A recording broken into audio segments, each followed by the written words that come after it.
Salve nerds, galera, no vídeo de hoje, resumão de animes com Shaman King, cara. Pois é, a gente vai falar aí sobre o novo e o velho Shaman King também. Na verdade a gente vai falar até sobre as confusões que teve no decorrer da obra, que quase impossibilitaram aí da gente ter a versão que realmente o criador da obra gostaria, sabe? Deu vários problemas aí que impossibilitaram a versão definitiva, vamos dizer assim, da obra, que é basicamente o que a gente tá vendo hoje, tá?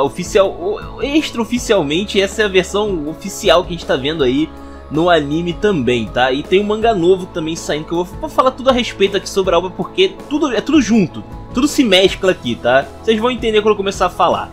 Sem maiores enrolações, vamos embora pro vídeo. Vamos começar falando primeiramente sobre o que é Shaman King, né? Tanto o antigo quanto o novo, ele tem a mesma premissa, basicamente, o grosso, né? Que é a questão ali dos xamãs, né? Um anime que fala sobre o xamanismo, o lidar com espíritos. Isso é bem legal porque o criador da obra, que é o Hiroyuki Takei, vou chamar só de Takei que é mais fácil. A ideia dele de usar xamanismo, né, como um tema de shonen, é justamente que é muito tranquilo de você abordar ele e é bastante diverso, porque vários povos no mundo inteiro têm essa questão de lidar com espíritos e tal. Então você pode diversificar bastante nos personagens, deixar eles os mais variados possíveis. Pode ter personagens de qualquer canto do mundo praticamente, então fica bem interessante aí de se criar uma história, tá? Shaman King é uma história lá dos anos 90, tá? Ali final dos anos 90, início dos anos 2000.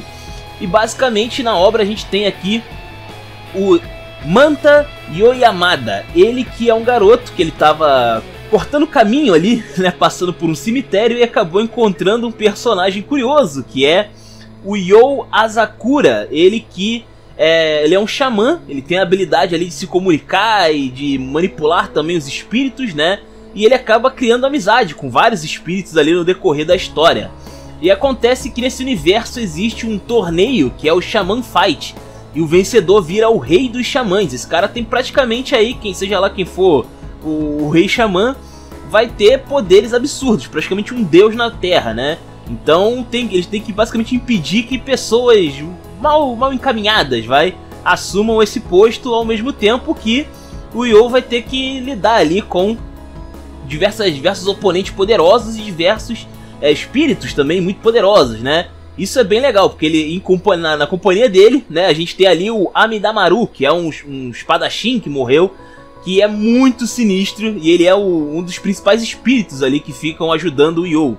Então é bem interessante, cara, é muito legal mesmo. E tem vários personagens que são extremamente carismáticos, cara. Eu acho muito legal essa parada. Eu tô vendo o antigo e o novo atualmente, porque o antigo, ele, tipo assim, eu não vi direito ele na época que eu era pequeno. Ele passava na televisão e tal, só que eu não tive maturidade na época pra ver Shaman King, né? E também ele quase não teve, porque teve uma polêmica sobre... Você sabe como é que é, né? Nos 90 praticamente tudo que vinha da Ásia era considerado demoníaco, né? Então o pessoal tinha muito preconceito na época, então era difícil divulgar, né? Fazer sucesso um anime ainda mais com o nome Xamã estampado na cara. Aí que ficava realmente, não dava nem pra dibrar nada, tá ligado? Não tinha desculpa, basicamente.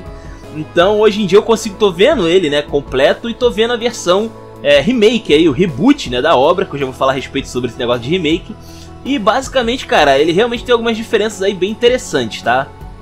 E falando sobre o porquê que essa versão atual é um remake, né, um reboot da obra, refeita, vamos dizer assim, né? Acontece que pra explicar isso eu vou ter que explicar o que aconteceu com o mangá e como foi que ele afetou o anime na época e o que isso tem a ver com o anime de hoje em dia. Acontece que a história começa com o criador da obra, que é o Takei. Ele trabalhava pela Shueisha quando ele publicou o Shaman King.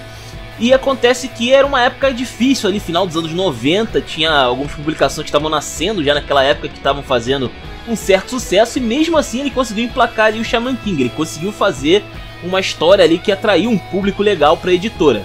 O problema é que, conforme foi aparecendo obras novas e que são mais legais, né, até do que Shaman King, ele foi ficando para trás, a obra foi ficando ali para trás, foi sendo apagada, né, da história.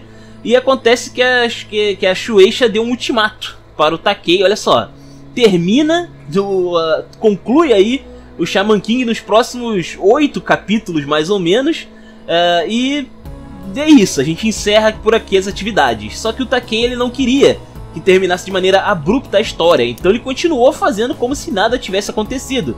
Então quando ele chegou no último capítulo que ele tinha feito, não era o final original, ele não tinha nem finalizado a obra, ele continuou fazendo como se fosse normal ali, como se ele fosse finalizar mais pra frente, né? E acabou acontecendo que foi encerrado sem um final digno, a história original, né? A publicação original, que aliás veio aqui para o Brasil, né? Foi a única versão que veio pro Brasil e a gente não teve o final original do Shaman King por um bom tempo. Depois, mais pra frente, uns 5 anos depois do início da publicação, teve o Shaman King Kangzhen-Bang, que é uma versão considerada definitiva de Shaman King, lançado também pela Shueisha. Nesse caso aqui tem o final, entre aspas, verdadeiro, né? O final que vale da história toda.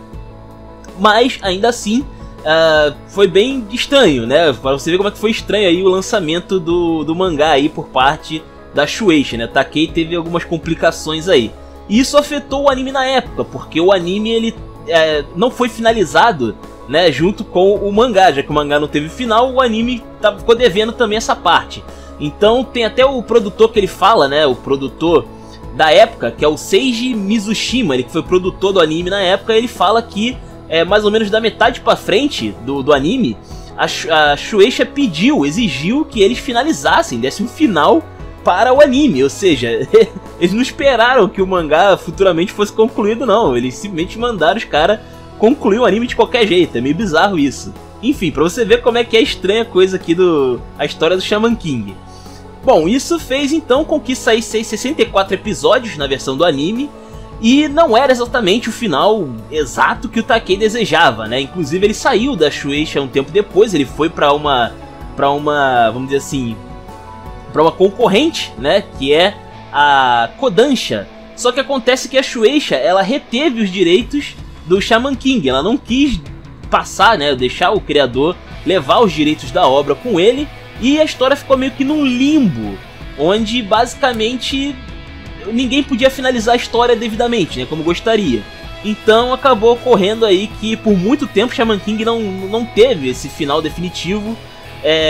Pelo menos no anime, né? No anime não teve. Inclusive a versão do mangá que eu falei agora, que é o Kangzhen-Bang, ele só saiu assim, ele saiu em poucos lugares, tá? Ele não veio pro Brasil, por exemplo.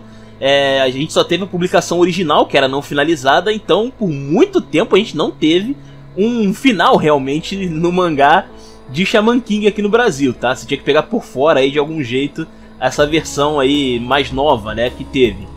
E aí aconteceu o seguinte, em 2015, a MAPPA demonstrou interesse em refazer Shaman King. Mais especificamente, o dono, vamos dizer assim, da época, né, da MAPPA, ele queria trazer uma adaptação nova de Shaman King, que é o Masao Maruyama.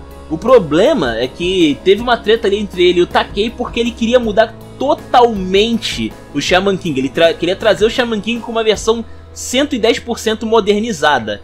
E o Takei não queria isso, tá? O Takei, ele queria que realmente ele vai ter que refazer o Shaman King, mas ele queria que a história que algumas coisas do original se mantivessem, como os dubladores, os cantores da abertura, essas coisas tinham que ser mantidas, né? E na época não tinha como fazer, então a história voltou de novo para debaixo do tapete. Shaman King subiu, deu uma respirada e voltou pro fundo do abismo, né? De qualquer jeito. Mas aí um tempo depois acontece o milagre. A Kodansha consegue pegar os direitos autorais de Shaman King. E aí ela cria uma nova publicação de Shaman King, eles lançam de novo o Shaman King, dessa vez agora lá em 2017, mais ou menos, 2018. Então eles lançam aí um novo Shaman King. E esse novo Shaman King dá origem a um novo anime, que é o anime que a gente tá vendo agora. Olha só que legal, né? Então a obra continua, o Takei fez esse novo mangá e ganhou agora um novo anime. E agora com esse novo anime se espera que finalmente nós tenhamos o derradeiro final, o final digno, realmente o final que vale de Shaman King, né? Inclusive você vê aí que ele é um pouco diferente realmente do original, até pelo número de episódios, que o original tinha 64 episódios por aí, mais ou menos, enquanto esse novo vai ter por volta de 52, então tem menos episódios estimados para sair. Então vai ter algumas mudanças, obviamente, na história, tá? E assim, falando agora, fazendo um comparativo entre os dois, dá pra ver que o tempo fez bem a Shaman King, porque tá bem bonitão, cara. Eu acho bem bonita essa versão que eles trouxeram novo. É interessante, é que é uma coisa que realmente eu falei, que realmente faz sentido naquele vídeo que eu falei sobre como é que funciona as animações por trás, né, dos bastidores. E a gente vê que o Shaman King ele é uma adaptação que é bem simples de trazer, né? Ele é bem mais fácil visualmente de fazer do que o Record of Ragnarok da vida, né? Então eles não tiveram, assim, foi tranquilo, né, de fazer essa adaptação rapidamente, né? Pelo menos até onde eu vi tá bem interessante aí a maior parte do que eu tô vendo, tá tudo muito bem feito. E, inclusive o estúdio é a Bridge Studio, não foi a Mappa que pegou, provavelmente se tivesse a Mappa teria vários 3Dzão da vida, né? Mas não foi ele quem pegou foi uma empresa aí responsável pelo, se não me engano, por uma das continuações do Yu-Gi-Oh! Que a gente tem hoje em dia, né? Que é a Bridge. Então, assim, bem louco, cara, bem louco mesmo essa história aí do Shaman King, cara, sério, que trajetória bizarra. O Takei conseguindo atingir seus objetivos depois de tanto tempo, finalmente lançando a obra derradeira como ele gostaria, tudo certinho, sem brigar com ninguém, né? Muito legal. Foi legal. Eu acho que o anime hoje em dia, esse anime novo é como se fosse um, sei lá, um Snyder Cut do Shaman King, sabe? É tipo isso. Porque, cara, é o que realmente o cara queria passar pra gente, sabe? Derradeiro. Então acho que vale a pena prestar um apoio. Acho que até quem não viu na época, né, como é o meu caso, acho que é merecido dar aí um apoio pro cara. E eu espero que vocês tenham gostado. Se alguém aí viu a versão antiga do Shaman King e tá vendo a nova também, comenta aí se você viu ali as diferenças e tal. Você reparou nos detalhes que tem de diferente de um pro outro. Comenta aí, os comentários são de vocês. Se inscrevam, compartilhem Taverna do Bacon, link na descrição. Eu vou ficando por aqui, valeu nerds, fui!